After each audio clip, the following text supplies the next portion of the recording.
let's see here. Where did I leave all that?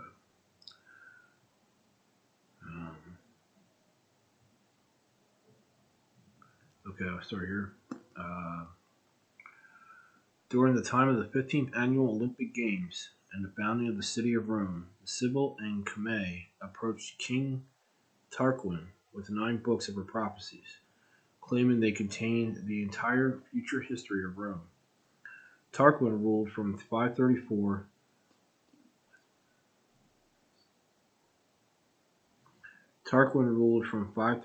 to 510 BC. This wizened old woman asked the king for 9 bags of gold as payment, and he refused her.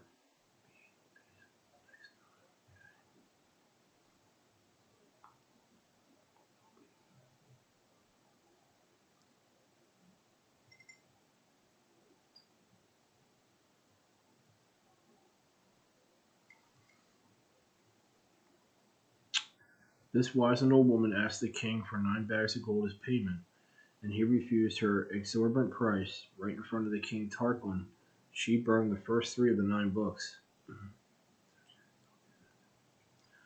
First 3 of the 9 books, which at the time he didn't think was a big deal. However, her fame and reputation as a prophetess quickly grew, and when she later returned, she offered Tarquin the remaining 6 books at the same price. Again he refused, and again she burnt the next 3 books right in front of him, making her seem all more crazy. Nonetheless, by the time she returned with the final 3 books, she had become truly legendary for her accuracy. The king's advisors urged him to accept her offer, even though she still asked him for 9 bags of gold, and he finally accepted. The king's advisors urged him to accept her offer, even though she still asked him for 9 bags of gold, and he finally accepted. Regardless of what any skeptics may think in modern times about the art of prophecy, the Sibylline leaves were soon considered to be the greatest treasure of all in Rome, precious beyond any and all other government assets. They were renowned for their stunning accuracy, which apparently included a prediction of the invasion of Hannibal and his eventual defeat, 700 years before it happened, as well as a prediction of Constantine by name, 800 years before he was born. They were consulted in times of great national emergency, such as earthquakes, floods, hurricanes, diseases, and hardship. Michelangelo even included a depiction of the Sibyl of Cumae in his famous painting, The Ceiling of the Sistine Chapel.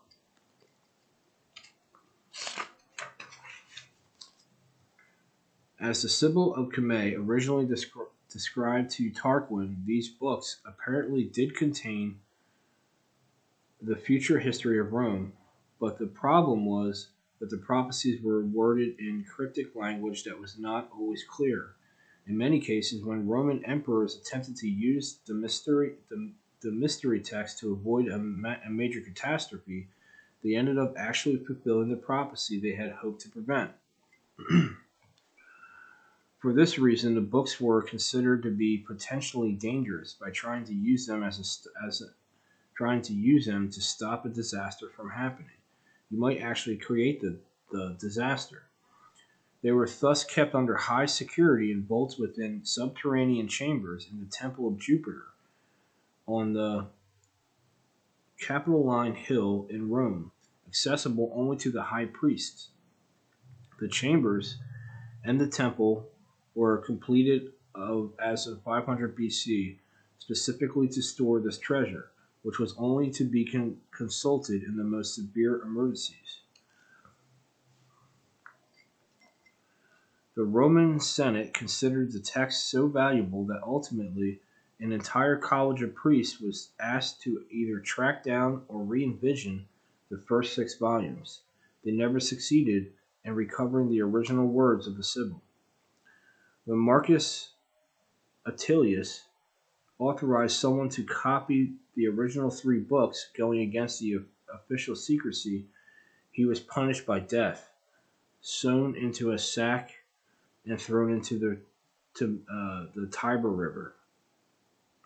Virgil was finally allowed to copy some of the text into his Eclogues as of AD 82, and the Temple of Jupiter then burned in AD 83, destroying most, if not all, the originals. General Flavius Stilicho burned the remaining copies in AD 405, believing them to be pagan and evil. 5 years later, when Rome was invaded by the Visigoths, some felt this was Rome's punishment for having destroyed the prophetic texts. Virgil's fourth Eclogue is thus believed to be one of the last remaining transcripts of the original Sibylline text. The fact that Novus Ordo Seclorum was directly adopted from these mystery texts and was combined with the Great Pyramid in design of the Great Seal of the United States as of 1782, making the story of the Founding Fathers much more interesting. Peter Tompkins wrote about this in The Secrets of the Great Pyramid. According to Manly P. Hall, an expert on Masonic lore, not only were many of the founders of the U.S. government Masons, but they received aid from a secret and august body existing in Europe, which helped them to establish the United States for a peculiar and particular purpose known only to the initiated few. The Great Seal, says Hall, was the signature of the exalted body and the unfinished pyramid on its reverse side. It is a tessel board setting forth symbolically the task of the accomplishment of which the U.S. government was dedicated from the day of its inception. The eagle was apparently intended to represent a phoenix, or symbol of the immortality of the human soul. Great currency has been given to the pyramid and phoenix symbols by placing them upon a $1 bill.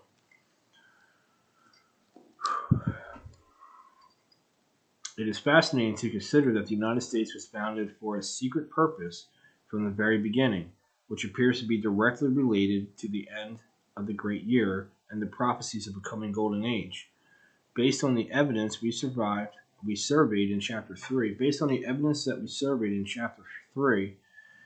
the Great Seal now appears to be only the most recent version of this ancient symbol, which was featured prominently on Greek and Roman coins.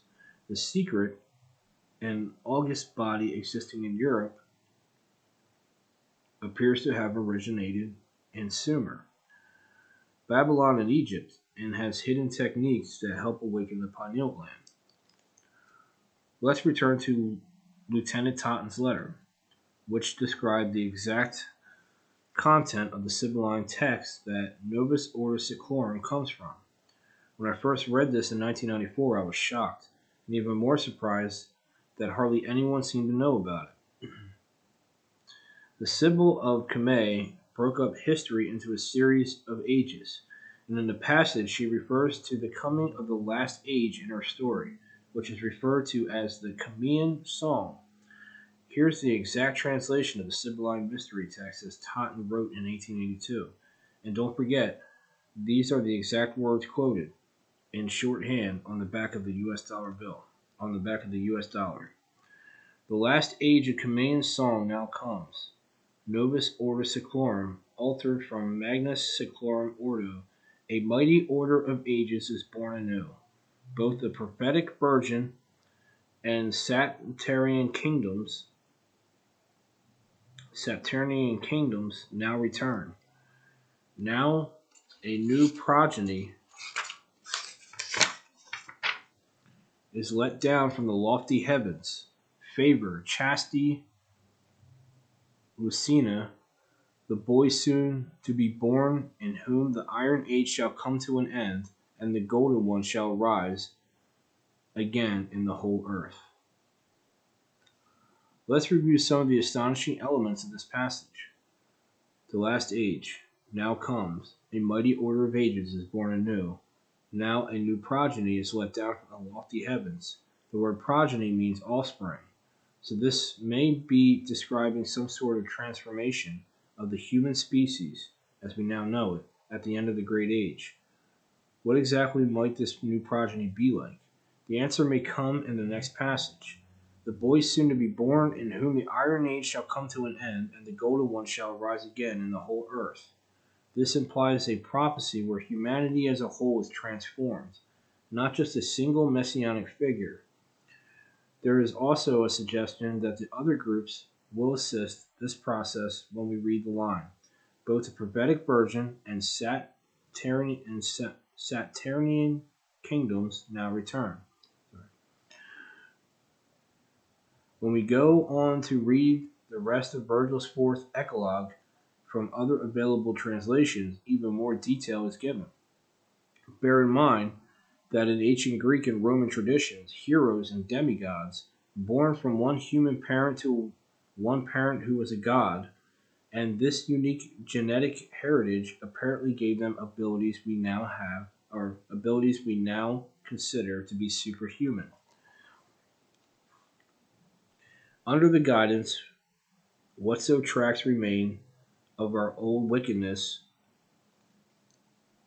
once done away, shall free the earth from never ceasing fear. He shall receive the life of gods, and see heroes with gods commingling, and see him and himself be seen of them, and with his Father's worth reign o'er a world at peace. Reign o'er a world at peace. Assume thy greatness, for the time draws near, for the time draws nigh. Dear child of gods, great progeny of Jove, see how it totters, the world's orbed might, earth and wide ocean, and the vault profound, all see enraptured of the coming time. Of the coming time. From this passage, we see that the gods are indeed predicted to return, and that humans on earth will receive the life of gods themselves. This is the Great Seal of the United States, printed right on the dollar bill. Clearly, we are expected Clearly, we are expected in these prophecies to be seen as gods ourselves once this process is complete. These Sibylline prophecies therefore represent a bold prophecy of the coming golden age, in which the golden one shall rise again in the whole earth.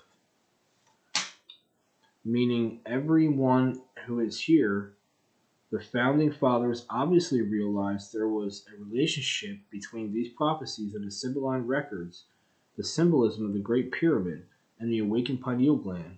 Again, when we inspect the interior of the Great Pyramid, there are 25,826.4 pyramid inches of distance across the diagonals, just like the number of years in the procession.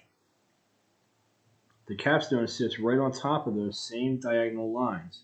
So when we put all these pieces together, it is obvious that the founding fathers of America clearly believed the return of the capstone on the pyramid symbolized the dawning of a new era in human history at the end of the great year. This would usher in the often prophesied golden age that the ancient myths also discussed, complete with a transformation of humanity into a godlike state and the return of the original founding fathers.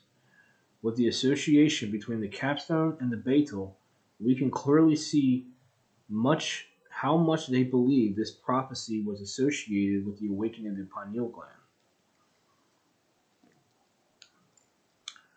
The Illuminati. There is abundant evidence, far outside the scope of this book, that the secret and august body existing in Europe is still in power today. We've already explored how the pineal gland symbolism is woven through Freemasonry, the Rosicrucians, and other groups, including the Vatican. More and more people are beginning to suspect that there are some very dark things going on in the world politics right now, and going on in world politics right now, and that our elected leaders may not really be the ones running the show. I've already discussed how some people who investigate the source field may be threatened, brought out, hurt, or even killed. The internet is absolutely flooded with articles and books you can read about all of this, and many of them are quite dreadful and filled with doom and fear. The original positive prophecies of a golden age seem to have become contorted over many thousands of years into the perverted concept of a new world order, in which an elite multinational power group wishes to greatly reduce the Earth's population and bring the people under the control of a worldwide dictatorship. In my opinion, perhaps the single most comprehensive source of written data on this subject is New World Order, The Ancient Plan of Secret Societies by William T. Still. Many of the most provocative historical references on the internet about the New World Order originated in Still's book from 1990. Still provides evidence that Sir Francis Bacon worked with this group to create plans for a new Atlantis that would usher in a universal democracy, a world free of war, crime, and poverty. Bacon's vision apparently inspired the foundation of America and the principles of freedom in the U.S. Constitution. Bacon also believed human beings would regain mastery over forces of nature once this plan was fulfilled.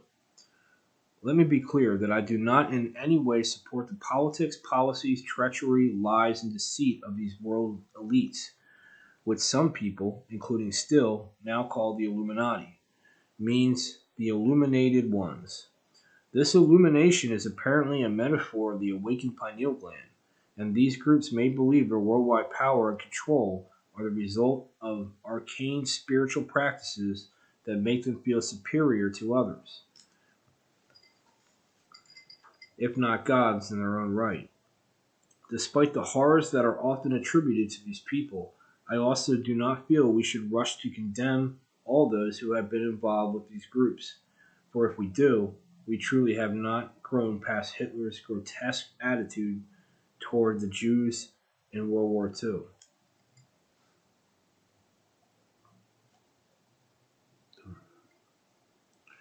Hate begets hate. Every human being has a right to exist, and genocide is a crime against humanity, paving the way for the next group to become just as odious as the others they oppose. Every human being has a right to exist, and genocide is a crime against humanity, paving the way for the next group to become just as odious as those they opposed. According to several insiders I know personally, many innocent people are trapped in these groups and would get out in a mass exodus if they could. However, the hate that has been whipped up on the internet is so high these days that these people would genuinely fear for their lives if they actually were able to escape and try to do sincere good for the world. It clearly seems that the founding fathers of America were aware of those prophecies of a coming golden age, and the transformation of humanity that was predicted to occur. The great world religions and the many secret traditions all appear to have originated from a common worldwide source, which may have been humans who were well ahead of us in terms of biological and spiritual evolution, and were therefore seen as gods. Darkness, secrecy, and trapping of money and power may well have distorted the original intent of the message in various power groups, leading to a glaring difference between these secret occult teachings and the positive, loving focus of many other religions and spiritual traditions that incorporated similar symbols and themes. I do feel that many people within these groups have been working for the gods of humanity, but since they are forced to keep everything secret, the extraordinary malice and deceit of the few has now become a brush that tars and feathers the many. And this is a shame. Through good fortune in earlier years, and the publicity of my website and videos in more recent years, I have been able to meet several of the living inheritors of this tradition. I do believe that a change is occurring, where the memories where the members of these groups now realize they do not need to honor the negativity, narcissism, and selfishness of some of their peers, and can step into a fuller understanding of what their ancient mission really invoke. I believe the secret lies in coherence. To restore this planet to the loving essence it originates from, this is no ancient cult teaching. This is the fruit of an active, ongoing scientific investigation. Negative occult practices are a gross misunderstanding of the facts. Although the founding fathers of America incorporated the pyramid into their design, we have no way of knowing how much they really knew about it. The philosophical tradition is obviously very old and at one time was truly worldwide. Before there was a terrible flood that may have nearly destroyed the civilization. The more times go, the more time goes by the original teachings were given, the more a telephone game we have, and the message can become more and more confused and distorted.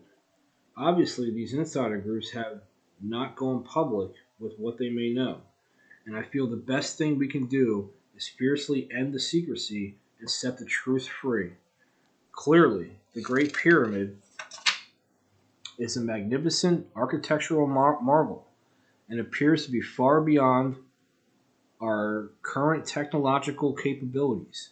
Some people may have realized that and were inspired by it by hundreds, and were inspired by it by many hundreds, if not thousands, of years ago. Whether it was built by an advanced ancient civilization, extraterrestrial gods, or both, the Great Pyramid may have been built to contain all the information we would need to understand the coming Golden Age, and perhaps even to help create that new Earth its individual architects may have foreseen. As we head into the next chapter, we will find out how Dr. Alexander Golod began building massive pyramids in Russia and the Ukraine beginning in 1990. Many top Russian scientists did conduct research in them, and they were able to confirm many prior speculations about pyramid power and its mysterious effects. This has the potential to revolutionize our society in so many different ways that the implications are utterly mind-boggling. It's as if we've been given a massive inheritance that is worth more, in practical value, than all the money we have in the world, and it's been right there all along, just waiting until we were ready to rediscover it. The pyramid technology is indeed far more advanced than we ever realized, and has the power to completely transform our planet, as well as our own lives. The only thing holding us back was that our own science had not yet progressed to the point where we could identify and understand such a high technology. Pyramid power, our key to the Golden Age. Chapter 8.